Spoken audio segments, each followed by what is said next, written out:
Hello everyone, welcome to my channel. आज हम इस वीडियो में SN1 मैकेनिज्म रिएक्शन के बारे में डिटेल में डिस्कस करेंगे, जो कि न्यूक्लियोफिलिक सब्स्टिट्यूशन इन एल्काइल हैलाइड यूनिट से रिलेटेड एक बहुत इंपॉर्टेंट टॉपिक है, एक इंपॉर्टेंट कॉन्सेप्ट है। सो SN1 रिएक्शन मैकेनिज्म क्या होता है? SN1 का मतलब होता है यूनिमोलिकुलर न्यूक्लियोफिलिक सब्स्टिट्यूशन, जहां पे S डिनोट करता है सब्स्टिट्यूशन को, N का मतलब होता है न्यूक्लियोफिलिक एंड 1 जो है ये होता है यूनिमोलिकुलर। तो इस प्रकार से SN1 रिएक्शन का मतलब होगा यूनिमोलिकुलर न्यूक्लियोफिलिक सब्स्टिट्यूशन। एंड ये जो मैकेनिज्म होता है ये दो स्टेप में प्रोसेस्ड होता है।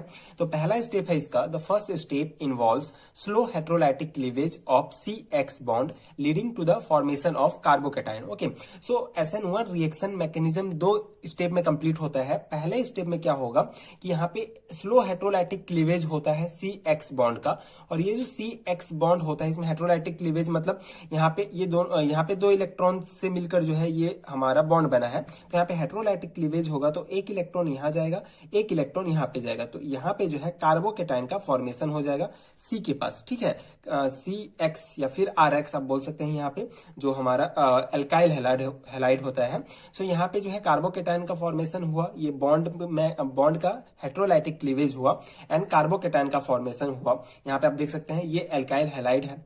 ठीक है, ये एल्काइल हैलाइड है। यहाँ इसको CX या RX दोनों से आप डिनोट कर सकते हैं। R एल्काइल एंड X जो होगा ये हैलाइड होगा। ठीक है, कोई भी halogens.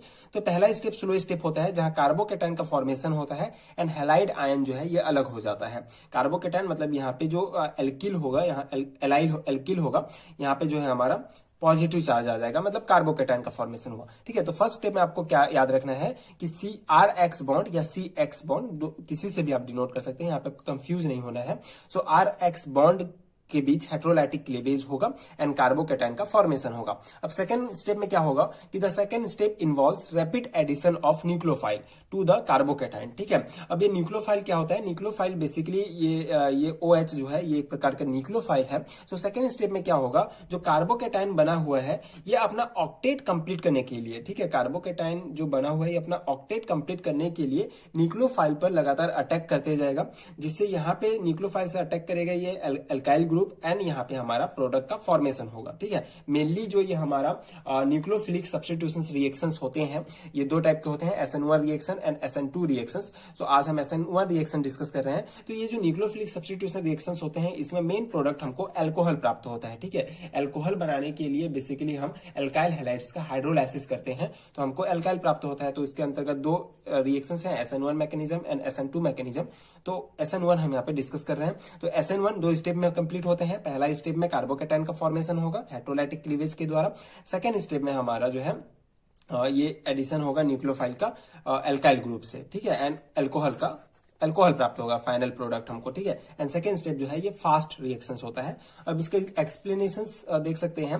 First step is slower than second step. ठीक है, तो पहला स्टेप स्लो होता है सेकेंड स्टेप की तुलना में, and this is due to formation of unstable carbocation, क्योंकि यहाँ पे कार्बोकेटाइन का फॉर्मेशन हो रहा है। And in first step which possesses a positively charge carbon atom with sextet. ठीक है, बेसिकली फर्स्ट स्टेप में क्या होगा, in first step which possess a positively charge carbon atom. ठीक है, कार्बन आइटम बेसिकली यहाँ पे आप ये समझ सकते हैं, हम एग्जांपल के द्वारा भी देखेंगे कि ये जो यहाँ पे जो RX है, ठीक है, ये जो एल्काइल हैलाइड है, R के जगह हमारा CH3 C2H5, ठीक है, मेथेन ब्यूटेन ये सब आ सकते हैं। R के जगह एल्काइल ग्रुप्स हैं, ये सभी एल्काइल ग्रुप्स के एग्जांपल हैं। तो यहाँ पे जैसे हम यहाँ पे कंसिडर करते हैं CH3 एग्जांपल कंसिडर करते हैं, तो CH3 में जो कार्बन आइटम होगा, ठीक है, उसका जो उसमें जो है कार्बोकेटाइन का फॉर्मेशन होगा, मतलब उसके आउटर सेल में 6 इलेक्ट्रॉन ही प्रेजेंट होंगे। तो ये अटैक करता है न्यूक्लियोफाइल को अपना ऑक्टेट कंप्लीट करने के लिए। ठीक है, कोई भी ऑक्टेट कंप्लीट करके ही ये स्टेबल हो सकता है, लेकिन अभी उसके आउटर सेल में 6 इलेक्ट्रॉन है, तो ये न्यूक्लियोफाइल को अटैक करेगा अपना ऑक्टेट कंप्लीट करने के लिए। And rate of reaction is determined by slow step. ठीक है, तो रेट ऑफ जो रिएक्शन होगा ये स्लो स्टेप के द्वारा डिटरमाइन किया जाता है, मतलब कि जो फर्स्ट स्टेप होगा, the first step would be the rate determining step, and in this step only 1 mole alkyl halide mechanism is called. Basically ये जो फर्स्ट स्टेप होगा, ये जो रेट डिटरमाइनिंग स्टेप होता है फर्स्ट स्टेप, उसमें क्या होगा कि सिर्फ 1 मोल एल्काइल हैलाइड जो है इन्वॉल्व होता है कोवेलेंसी चेंज में, ठीक है, सहसंयोजक जो चेंज होगा उसमें सिर्फ एक अल्काइल हैलाइड इन्वॉल्व होता है। इसीलिए इस मैकेनिज्म को यूनिमोलिकुलर न्यूक्लियोफिलिक सब्स्टिट्यूशन रिएक्शंस कहा जाता है। ठीक है, ये पॉइंट इंपॉर्टेंट है कि जनरली पूछा जा सकता है कि इसको यूनिमोलिकुलर सब्स्टिट्यूशन रिएक्शंस क्यों कहा जाता है, क्योंकि यहाँ पे सिर्फ एक ही इसकी जो रेट डिटरमाइनिंग स्टेप है, फर्स्ट स्टेप में सिर्फ एक मोल अल्काइल हैलाइड्स इन्वॉल्व होता है उसके कोवेलेंसली चेंज में, इसीलिए इसको जो है यूनिमोलिकुलर, ठीक है, यूनिमोलिकुलर न्यूक्लियोफिलिक सब्स्टिट्यूशन रिएक्शंस कहा जाता है। अब इसकी एग्जांपल आप देखेंगे जिससे आपको और इजीली समझ में आ जाएगा। तो ये एग्जांपल है SN1 रिएक्शंस का, जहां पे टी ब्यूटाइल ब्रोमाइड का हाइड्रोलाइसिस हो रहा है। ठीक है, बेसिकली हमारा मेन क्या है न्यूक्लियोफिलिक सब्स्टिट्यूशंस में कि अल्काइल हैलाइड का हाइड्रोलाइसिस करके अल्कोहल प्राप्त करना। तो ये एग्जांपल है हमारा टी ब्यूटाइल ब्रोमाइड का हाइड्रोलाइसिस करके किस प्रकार प्रोडक्ट प्राप्त होता है। ये एग्जांपल है SN1 मैकेनिज्म का। तो ये टी ब्यूटाइल ब्रोमाइड है हमारा, ठीक है, इसका फर्स्ट स्टेप में, ये फर्स्ट स्टेप है जहां जो कि स्लो स्टेप होता है, जहां हमारा ये कार्बोकैटायन का फॉर्मेशन हुआ एंड साथ ही ये जो हैलाइड है ये अलग हो जाता है। ठीक है, and second step T butyl carbocation जो हमारा बना हुआ है, T butyl carbocation second step first step है, तो यहाँ पे टी ब्यूटाइल अल्कोहल का फॉर्मेशन होगा, आप देख सकते हैं। ठीक है, तो इस प्रकार से ये एग्जांपल भी आप दे सकते हैं SN1 मैकेनिज्म में।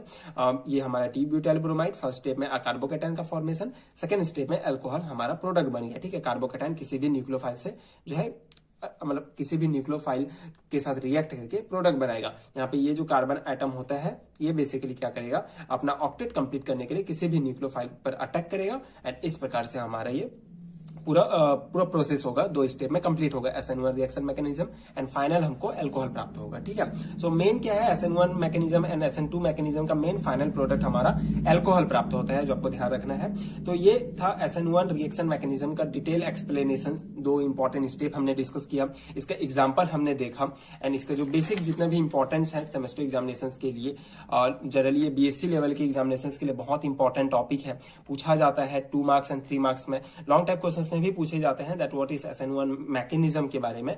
पिछले वीडियो में हमने इसका बेसिक समझा था कि न्यूक्लियोफिलिक सब्स्टिट्यूशंस अल्काइल हैलाइड्स का क्या होता है, बेसिक क्या है, unimolecular mechanism and SN2 mechanism के बारे में हमने बेसिक में पढ़ा था, जो 2 मार्क्स के क्वेश्चन के लिए इंपॉर्टेंट है आपके बेसिक नॉलेज के लिए। उस वीडियो को भी आप देख सकते हैं।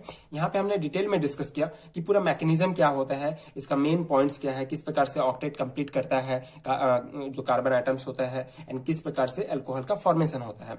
तो ये डिटेल एक्सप्लेनेशन था, आई होप आपको समझ में आया होगा एंड आपके एग्जाम प्रिपरेशन के लिए ये नोट्स हेल्पफुल हुए होंगे।